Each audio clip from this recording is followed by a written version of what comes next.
تو تم مجھے بتا سکتے ہو؟ بلاج ہاں پریشان تو مجھے کر رہا ہے، بلاج صوفے سے اٹھتا بولا۔ کیا آپ کا میرے لیے پریشان ہونا مجھے واقعی پریشان کر رہا ہے؟ وہ شرٹ کی آستین اوپر کرتا کچن کی طرف بڑھا۔ سکندر ہونک بنے سے دیکھتے رہے۔ تمہاری پھپھو نے لڑکی پسند کی، بہت اچھی ہے، انہوں نے مجھ سے رائے مانگی ہے، میں نے ہاں کر دی۔ وہ عام انداز یہ اس پر نظر جمائے سے بتانے لگے۔ بلاج نے فریج سے پانی کی بوتل نکالی۔ یہ تو اچھی بات ہے، ایسی انداز میں جواب آیا۔ وہ جلدی شادی کے دن رکھنا چاہتے ہیں، تو میں نے سوچا کیوں نہ تم سے ایک بار مل لو۔ جب آپ کو پسند آ گئی ہے تو مل کر میں کیا کروں گا؟ گلاس میں پانی ڈالتا بول کر سکندر کو ڈھیروں حیرت میں ڈال گیا۔ تمہیں کوئی اعتراض نہیں ہے؟ انہوں نے استفسار کیا۔ مجھے کیوں اعتراض ہوگا؟ دیر آئے درست آئے، پہلے ہی آپ اپنی کافی عمر گزار چکے ہیں، سنجیدہ لہجے میں کہتا سکندر کو تپا گیا۔ کیسی واہیات باتیں کر رہے ہو تم؟ وہ دانت پیس کر دبے دبے غصے میں وہ رائے ایک بیٹا اپنے باپ کے بارے میں سوچے تو واہیات انٹرسٹنگ۔ وہ کندھے سے اچکاتا گلاس ہونٹوں سے لگائی۔ دیکھو بلاج، اگر تمہیں کوئی پسند ہے تو تم مجھے بتا سکتے ہو، اور اگر نہیں تو تمہاری شادی اسی سے ہوگی۔ اپنے غصے پر ضبط کرتے بولے، اللہ نہ کرے کوئی مجھے پسند آئے۔ اس نے جھنجلا کر جیسے کسی آفت کا سن لیا۔ تو ٹھیک ہے، تمہاری شادی کا تمہیں انویٹیشن مل جائے گا، دولہا بن کر آ جانا۔ وہ کہتے صوفے سے اٹھ کے، سوری مگر میں نہیں آ سکوں گا، تو میری جگہ آپ بیٹھ سکتے ہیں، مجھے کوئی اعتراض نہیں ہے، بس اتنا یاد رکھیے گا آپ میری جیسی قسمت آپ کسی دوسرے بیٹے کی نہ نکلے۔ اس کا کہا گیا جملہ طنز کا تیر لگا جو سکندر کے دل کو لگا۔ وہ اپنی مٹھیاں بھینچے بالاج کو دیکھتے رہے۔ وہ نارمل سے انداز میں کندھے اچکا گیا، جیسے جان کر انجان بننا اس کی فطرت تھی۔ سکندر کچھ بول نہ سکے، وہ انہیں بولنے کے قابل چھوڑتا کہاں تھا۔ اس بات کو ختم کرنا بہت اچھے سے جانتا تھا، اس کو بات کو ختم کرنا بہت اچھے سے آتا تھا۔ وہ مزید کچھ کہے بنا چلے گئے۔ دروازہ ہونے کی آواز پر بالاج نے زور سے مٹھیاں بھینچ لی، پھر خود کو نارمل کرتا ہے پینٹ کی جیب سے موبائل نکال کر نمبر ڈائل کیا اور کان سے لگایا۔ اگلے لمحے کال اٹھ گئی۔ کہاں ہو تم؟ فلیٹ پر کیوں نہیں تھے؟ غصے کی بجائے نارمل انداز میں بات کر رہا تھا۔ شاید حاضر کے نہ آنے کی وجہ وہ جان کے تھا۔ فلیٹ کے باہر گاڑی پارک کرتے ہی مجھے تمہارے ڈیڈ کی گاڑی نظر آئی، تو مجھے پتہ لگا عدالت لگے گی اور میں بے موت مارا جاؤں گا، تو واپس نکل گیا۔ پھر انکل کے فارم ہاؤس پر آ گیا، ان کے وفادار باڈی گارڈز کو کچھ زیادہ رقم دے کر ان کی وفاداری خرید لی، اور وہ لڑکی ٹھیک ہے، رات کافی ہو گئی ہے، تم وہیں رک جاؤ، کوئی الٹی سیدھی حرکت کی تو میں تمہیں شوٹ کر دوں گا۔ اس کی بات کاٹتا بول کر کال کاٹ گیا۔ صبح کے وقت تندو تیز دھوپ میں وہ عبائے میں ملبوس کلاس کے ختم ہوتے ہی جلدی سے بیگ کندھے پر ڈالے کلاس سے نکلتی باہر کی طرف بڑھ گئی۔ تیزی سے قدم لیتے ہوئے یونیورسٹی سے باہر نکلنے لگی، جب سامنے ہی شہریار کو آتے دیکھا۔ وہ پل بھر کو اپنی جگہ پر رک گئی۔ شہریار میرا کی طرف دیکھ کر بڑھا۔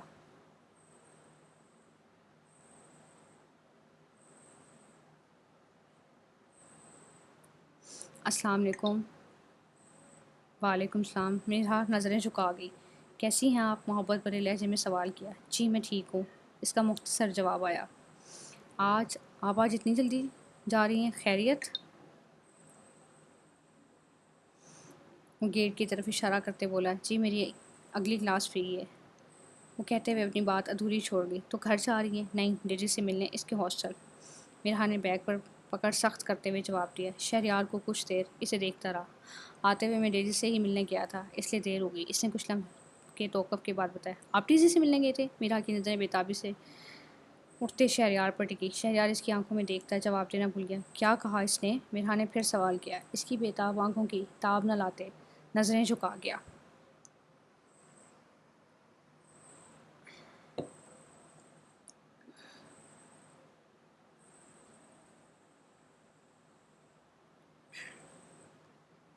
وہ کل رات ہی ملک چھوڑ کر جا چکی ہے، اپنے ملک۔ اس کے بتانے پر ملہا کے بیگ پر پکڑ ڈھیلی ہوگی۔ وہ بنا پلک جھپکے شہریار کو دیکھنے لگی۔ کچھ لمحے گزرے اور لمحے منٹوں میں گزرے۔ وہ ہنوز بھی حس و حرکت اسے دیکھتے رہی۔ شہریار کا وہاں کھڑا رہنا محال ہو رہا تھا۔ وہ کسی طرح اس کی بے بس آنکھوں سے فرار چاہ رہا تھا، جو خبطر محسوس کرتے اس کی جان نکال رہی تھی۔ اور پھر مرحا کا پہلا قدم اٹھا، پھر دوسرا، تیسرا، اور وہ چلتی ہوئی یونیورسٹی کے گیٹ سے باہر نکلنے لگی۔ شہریار نے مڑ کر اسے جاتا دیکھا اور بے ساختہ اس کا ہاتھ مقام قلب پر جا ٹھہرا جو ڈوب کر ابھرا تھا۔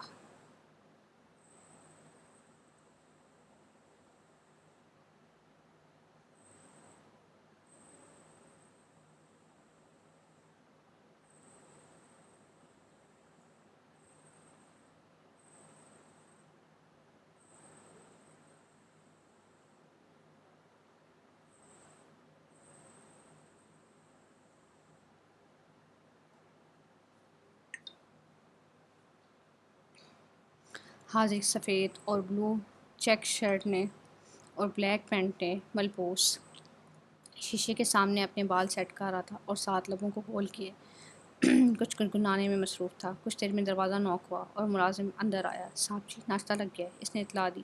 ٹھیک ہے آتا ہوں، آج تو بلاج کی بحث سکون سے ناشتہ کروں گا۔ پہلی بات کہتے دوسری بات اس نے دل ہی دل میں کہی۔ اچھا سنو، ملازم جانے لگا تو اسے پکارا، جی اس لڑکی نے ناشتہ کر لیا؟ یاد آنے پر اس نے پوچھا، جی نہیں، وہ رات سے کچھ نہیں کھا رہی۔ ٹھیک ہے تم اس کا ناشتہ تیار کر دو، میں دے دوں گا، کہتا شرٹ کی آستینیں سیدھی کرنے لگا۔ ہاتھ میں ٹرے پکڑے کمرے کا دروازہ کھلا، نظر چاروں طرف گھمائی مگر وہ کہیں نظر نہ آئی۔ حاذق نے آگے بڑھتے کھانا ٹیبل پر رکھا اور ہلکے سے قدم لیتا واش روم کی طرف بڑھنے لگا۔ ابھی 2 قدم آگے ہی لیے تبھی اسے بائیں طرف کسی کے ہونے کا احساس ہوا۔ اس نے سر گھما کر دیکھا، وہ اچھل ہی پڑا۔ وہ زمین پر بستر سے ٹیک لگائے سر کو گھٹنوں میں دیے سمٹ کر بیٹھی ہوئی تھی۔ حاذق نے سینے پر ہاتھ رکھے سانس بحال کرتے خود کو نارمل کیا۔ تمہارے لیے ناشتہ لایا ہوں، جلدی کر لو۔ وہ گھنگھراتے اس سے مخاطب ہوا لیکن اس کے نقوش میں ذرا سی بھی جنبش نہ ہو۔ کیا وہ سوئی ہوئی تھی؟ سنو، اس نے پھر پکارا مگر وہ نہ ہلی۔ وہ قدم آگے لیتا اس کے پاس آیا۔ سنو، اس نے پھر پکارتے اس کے پہنے دوپٹے کو اپنی 2 انگلیوں میں لیتا اسے ہلکا سا دبایا جس وہ پٹ سے سر اٹھاتی گھبرا کر اس سے 2 قدم دور ہوئی۔ ریلیکس، میں تمہارے ناشتہ لے کر آیا ہوں، کر لو۔ وہ سیدھا ہوتا ہوا اسے ریلیکس کرنے والے انداز میں بولا۔ مجھے بھوک نہیں ہے، وہ خود میں سمٹتی ہوئی سرد لہجے میں بولی۔ تم نے کل رات سے کچھ نہیں کھایا؟ حاجد کے بتانے پر اسے یاد آیا اس نے کل صبح سے کچھ نہیں کھایا تھا سوائے اس پاستے کے جو آرزو لائی تھی۔ مجھے بھوکا رہنے کی عادت ہے، ڈھیٹ ہوں، مرتی نہیں ہوں، اسپاٹ سے لہجے میں کہتی منہ موڑ گئی۔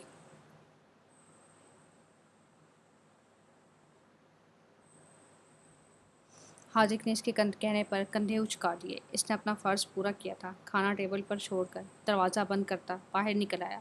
اتنے میں موبائل کی رنگ ہوئی۔ اس نے پینٹ کی جیب میں ہاتھ ڈالتے موبائل نکال کر کان سے لگایا۔ کیا کر رہے ہو؟ فون کے دوسرے پار بھاری آواز گونجی۔ ناشتہ کرنے لگا تھا غلطی سے، جلدی سے فارغ ہو اور مجھے فلیٹ پر ملو، اسے ساتھ لے کر آنا۔ نہیں، اکیلے اسے ابھی وہاں رہنے دو، کسی ملازموں کو اس کی نظر رکھنے کے لیے چھوڑ دو۔ وہ تو ٹھیک ہے مگر اس نے کل سے کچھ نہیں کھایا، ابھی بھی ناشتہ نہ کرے، مرنی چاہے گی۔ اس نے ایک سر سا جواب آیا۔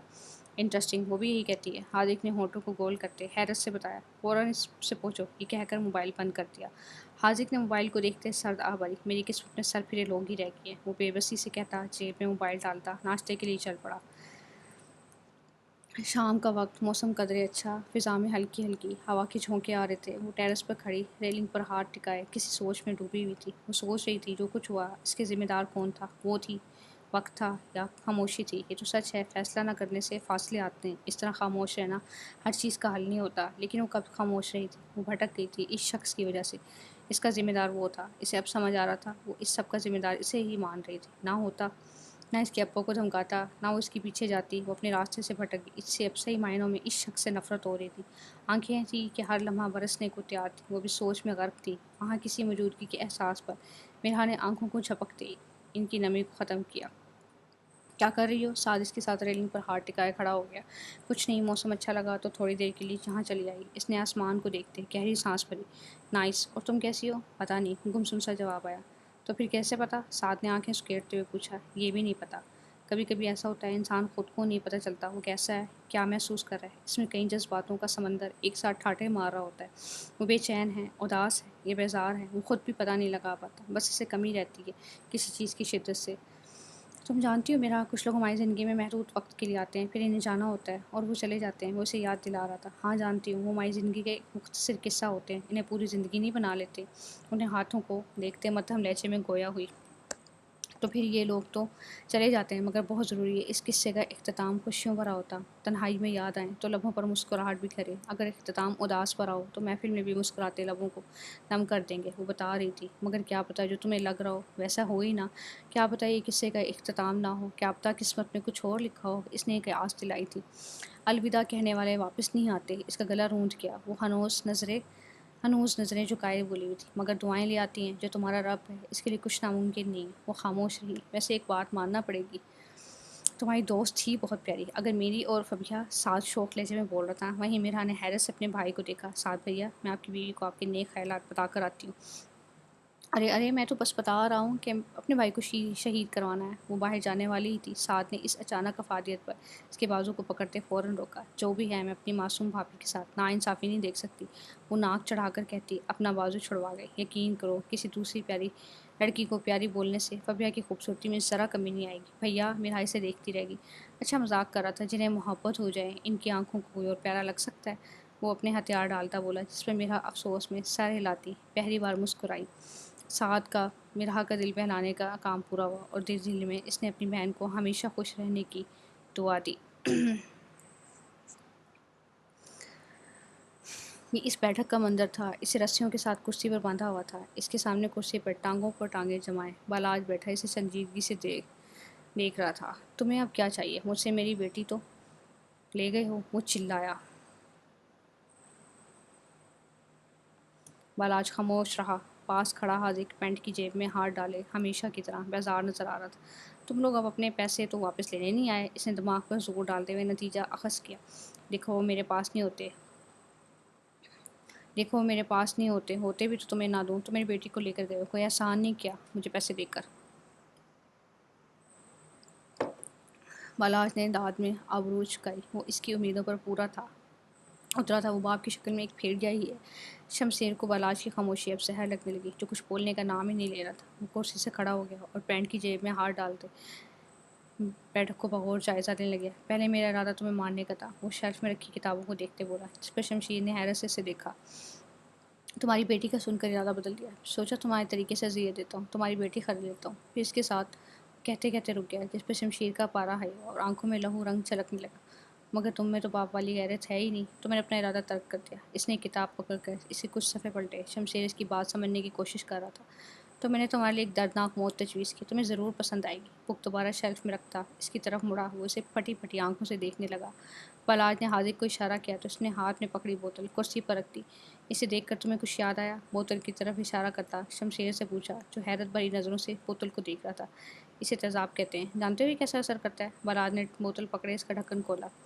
میں تمہیں بتاتا ہوں. تمہارے منہ میں ڈالتے ہی تمہاری زبان تمہارا حلق اور آہستہ آہستہ تمہارا معدہ پسلیاں ہر چیز کو گلا کر رکھ دے گا. تمہاری سوچ سے زیادہ بھی جلدی تمہارے اندر ہر شے کو گلا دے گا. نہیں دیکھو تم ایسا نہیں کر سکتے. ایک انسان ہو کر تم دوسرے انسان کی جان نہیں لے سکتے. شمشیر نے گھبراتے ہوئے بمشکل بولا.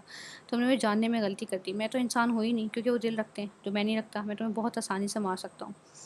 بالاج نے اس کی تصحیح کرتے ہوئے کہا. میں نے جو کچھ کیا میں اس کی معافی مانگتا ہوں. تمہیں یہ کرنے کی ضرورت نہیں ہے. تم میرے سے زیادہ مت گرو. وہ رسیوں میں بندھا بری طرح سے مچلا. معافی؟ تمہاری معافی؟ اس لڑکی کو واپس نہیں لا سکتی اور اس کی کتنی لڑکیاں جنہوں نے تمہاری درندگی سے یہ تیزاب اپنے اندر اتارا. وہ ہاتھ میں پکڑے بوتل اس کی کرسی کے گرد چکر کاٹنے لگا.